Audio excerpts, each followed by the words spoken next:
When you're a decade or two past the wrong side of 30, you see patterns that evade the young. Surly teens who thought all parents were lame later gaze at their newborns as if nobody's ever loved any baby as much, as if the very concept of parenting is validated only by their experience of it. Yeah, don't kid yourself. That SUV you got for lugging your kid around is just a minivan with a less convenient rear door. The generation du jour thinks they've invented everything just because it's new to them. Oh, so you're going to save the world with your new invention called the circular economy? Great, I'd like you to tell it to my old pal, the Milkman! So we're running down things that shockingly existed before they had a name. This first one explains the concept perfectly. Before there was ASMR, there was Bob Ross. Just ask Joan Kowalski, the president of Bob Ross Inc. Yes, definitely. Back before ASMR was a thing, Bob had already kind of embraced that. ASMR stands for Autonomous Sensory Meridian Response, a kind of tingly sensation people get from various noises accompanied by soft, even whispering voices. This is what it sounds like now. I'm going to brush that away. And here's what it sounded like before it had a name. Easy.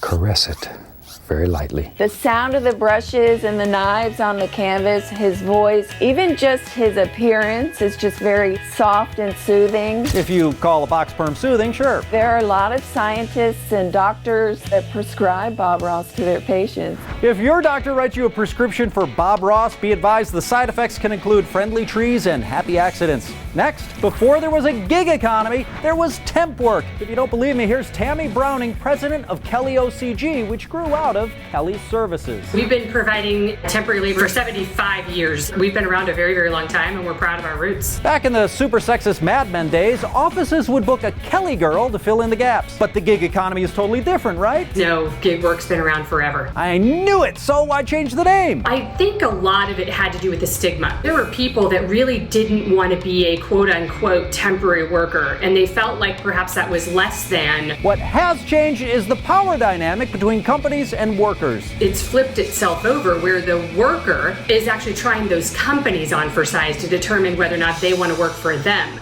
Finally, before there was the sharing economy, there were public libraries. I spoke with the Phoenix Public Library's Lee Franklin. We are definitely a version of a shared economy, been around as long as public libraries have been around. Which is pretty much forever, and for anyone saying, yeah, but the sharing economy is about more than just books. There's so many more things that you can find at your public library than books on shelves. Libraries are lending, Wi-Fi hotspots, musical instruments. You can also check out gardening tools or even seeds. So next time you think you've invented a brand new thing that needs a brand new name, maybe hit the library's history section first. Things that were a thing before they had a name are at the top of the list.